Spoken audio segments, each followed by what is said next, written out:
మీరంతా కొంచెం కిందకి దిగండి అమ్మా. మీరు ఆన్ చేసుకొని కొంచెం కింద కూర్చోండి దయచేసి. అదే కదా మీ బాధ. టీవీలో కనిపిస్తున్నా కదా సరిపోవట్లే. అదే ఇందాక నుంచి ఏంట్రా బాధపడతాను అనుకుంటున్నాను. మీరు పెద్ద మనసు చేసుకోండి దయచేసి. సో మీడియా సోదరులకు సహకరించినందుకు సంతోషం. అంటే ఎవరి ప్రాణత్యాగాల మీద ఈ నేల ఏర్పడిందో, ఎవరి దేహత్యాగంతో ఈ రాష్ట్రం ఏర్పడిందో వారిని స్మరించుకోవటం మన కర్తవ్యం. ఎప్పుడు కూడా మనం ఈజీగా తీసుకుంటాం బలిదానాలు, మర్చిపోతే ఒక జనరేషన్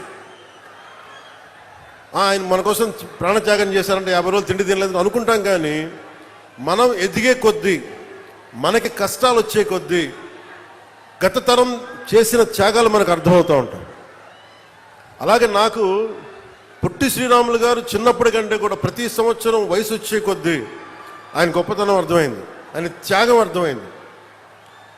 ఒకసారి నాకు ఎంత బాధ కలిగింది అంటే, పొట్టి శ్రీరాములు గారి జయంతి అంటే దండేద్దామంటే ఎక్కడ లేదు ఆయన విగ్రహం. ఎక్కడో ఒక ఆర్య వైశ్య సత్రం దగ్గర ఉంది, అక్కడికి వెళ్దామన్నారు. అక్కడ పెట్టడం ఏంటని అడిగారు. అంటే అది ఆయన వైశ్య కులానికి చెందినవారు, అందుకని ఆర్య వైశ్య గృహాల్లో ఉంటాయి ఎక్కువ, అక్కడికి వెళ్దాం పదండి అంటే నాకు ఆ రోజు అనిపించింది, ఎవరి ఉనికి మీద ఒక గొప్ప నాయకుడిని ఒక వైశ్య కులానికి పరిమితం చేస్తారా? ఇన్ని వందల కులాలు ఉన్నాయి మన దగ్గర. ఇన్ని వందల కులాల కోసం ఒకడు ప్రాణత్యాగం చేస్తే మనం ఇచ్చిన గౌరవం ఆయనకు ఒక నెల్లూరు జిల్లాకి పరిమితం చేసాం. ఆయన గొప్పతనం నెల్లూరు పొట్టి శ్రీరాములు జిల్లా. రాష్ట్రాన్ని ఇచ్చిన వాడిని పెంచామా తగ్గించాం?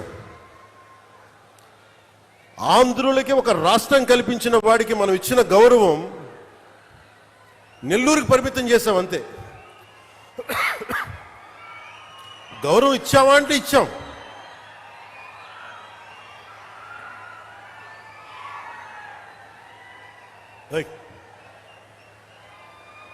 సైనిక్స్ కూర్చోండి.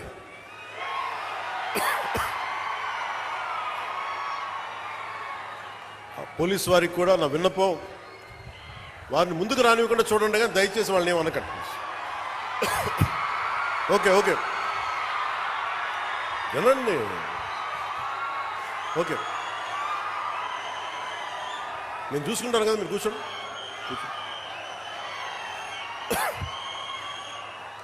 మీరు ఇలా అరిచే మీరు గొంతులు పోగొట్టుకుంటారు తప్ప.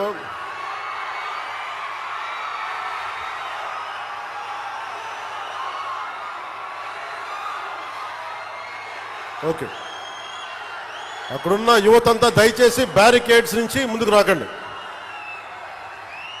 ఇలాంటి పరిస్థితులు ఇలాంటి పరిస్థితుల వల్లే మీకు కూడా చెప్తున్నా, ఇలాంటి పరిస్థితుల వల్లే ప్రధానమంత్రి గారు కూడా రావడానికి ఆలోచిస్తున్నారు నేనున్న సభలకి.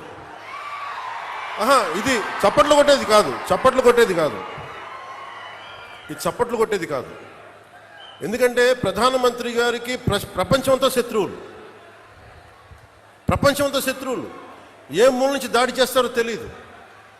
అలాంటిది స్పెషల్ ప్రొటెక్షన్ గ్రూప్ ప్రధానమంత్రి గారిది వాళ్ళు ఇచ్చే నాకు కన్సర్న్ తెలియజేస్తూ ఉంటారు. మీరు ముందుకు వచ్చేస్తారు, దాచుకొని వచ్చేస్తారు, మాకు ఇబ్బంది అయిపోతుంది, పొలిటికల్ లీడర్స్గా మీరు కొంచెం మీ వాళ్ళకి బాధ్యతగా చెప్పండి అంటారు. అందుకని నేను మిమ్మల్ని అందరూ విన్నవించుకుంటా ఉన్నాను, కొంచెం మీరు నియంత్రణ పాటించాలి. ఉత్సాహం మంచిది, కానీ మీకోసం పనిచేసే నాయకులందరికీ కూడా టార్గెటెడ్, గుర్తుపెట్టుకోండి, నాతో సహా.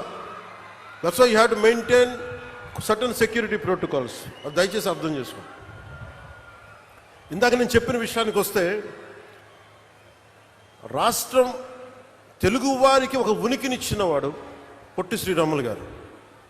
56 రోజులు ఉపవాసం చేసి చనిపోతే అందరూ కూర్చోబెట్టి ఆయన్ని, చనిపోతే శవం తీయడానికి కూడా మనుషులు లేరు ఆయన పక్కన, 2 3 తప్ప. ఎంత బాధ కలిగిస్తా మాట.